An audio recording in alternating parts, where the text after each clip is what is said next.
Hey traders, Ryan from blockstocks.com. This video is a video about taking a trade from our InsiderFinance real-time option flow and evaluating the trade, making sure it makes sense, and then determining what trade to take. So what you see here is just the InsiderFinance dashboard, and what I was doing, I was just kind of scrolling across these, and we're going to focus on the momentum trade today. And looking like the momentum sort here, we've got Shapeways, COM, PBT, Sono. And so down here is the real-time option flow just coming in, by the time. And then up here is the platform's sorting feature, where you can sort by different things here to kind of see where they lie. So for example, down here in real-time option flow, one of my favorite things to do is to sort by heat score, which is algorithm that takes the human emotion out of the trade here. So I'm going to sort this by heat score. And you can see that some of the top highest conviction trades are occurring in this SHPW. And what that is Shapeways. It's a 3D printing for industrial use. And then what I like to do in here is I like to sort by either unusual number of contracts, so we can click that and see what it comes up with. We've got Wish, Nokia, and then Shapeways down here. And then another thing I like to check is unusual out of the money. That means that institutional money thinks that certain tickers will go up by that amount. So for example, in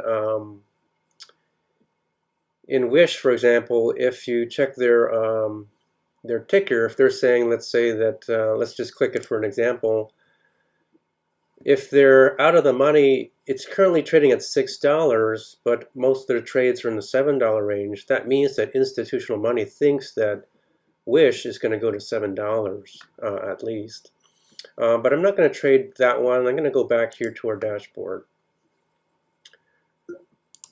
So we're going to focus on unusual volume and unusual out of the money.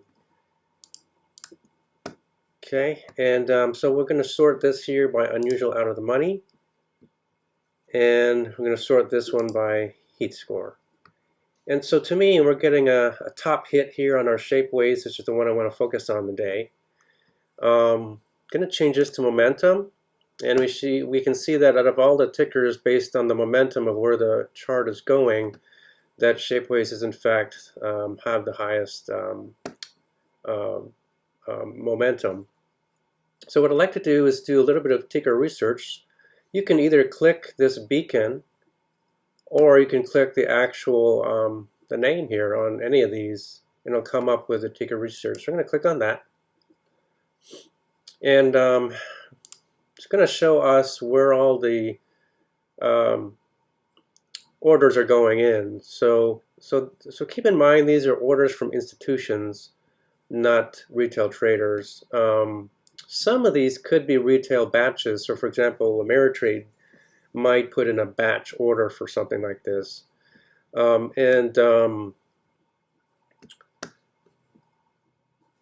then what I like to do here is I like to sort by the heat score to see the highest conviction. We can see that there are some puts, but they're mostly calls, and so we're going to check that on the options chain in just a moment.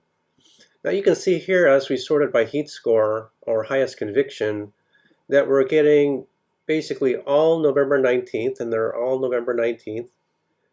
And the strike price, or where institutional money think price could go, is from $8 to $10, and maybe even $12.5.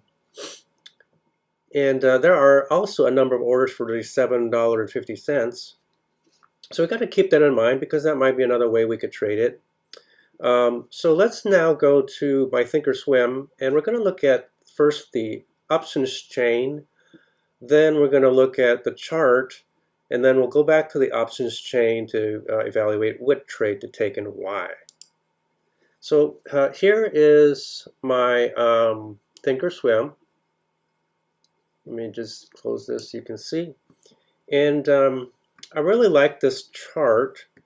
We've got the squeeze pro, or basically this is a momentum indicator, saying that for a while we were having either sideways or downward momentum, but we've reached kind of this base of support right here to the point where we've basically run out of people that want to sell at this level, and now we're either getting people who are buying to close those short positions and or picking up dip buyers at this level here.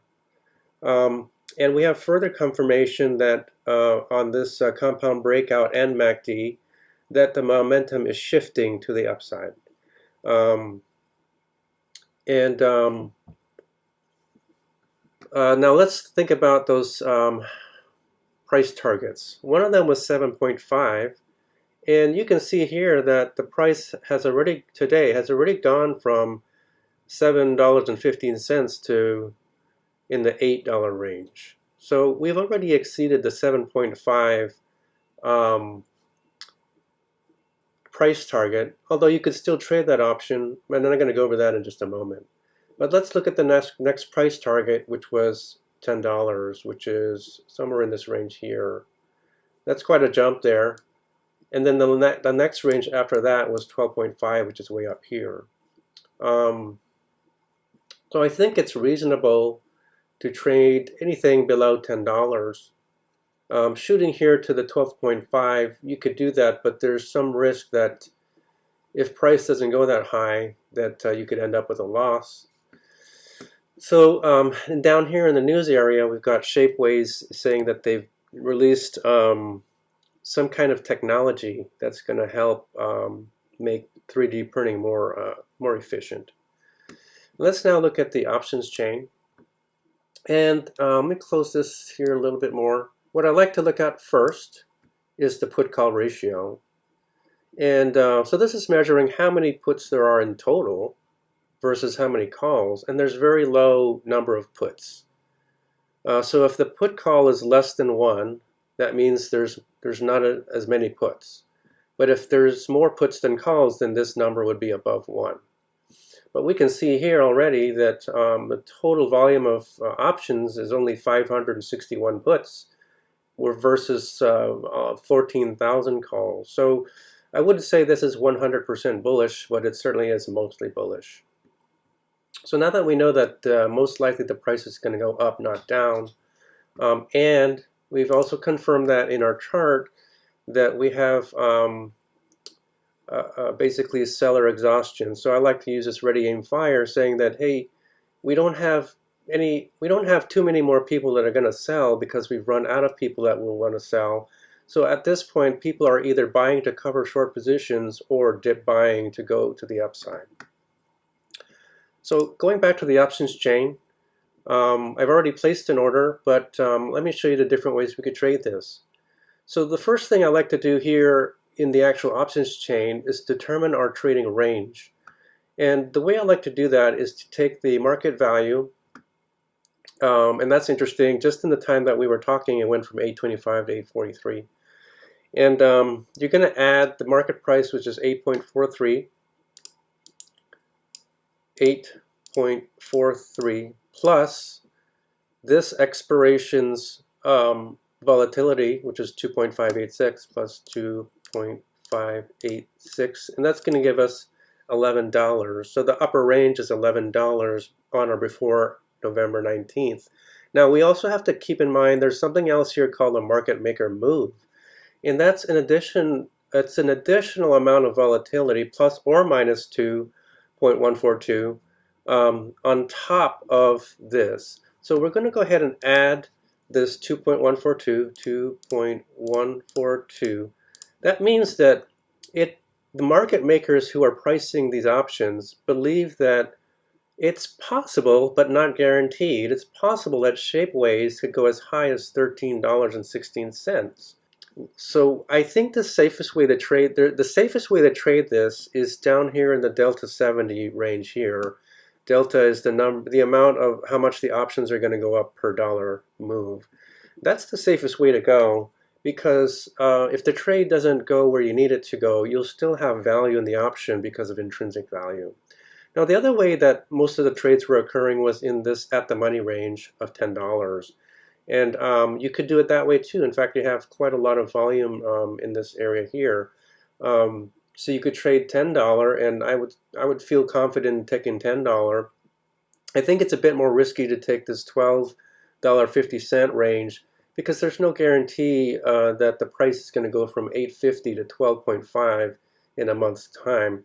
It can, and that would be the best way to use leverage, because these options are super cheap at 35 cents.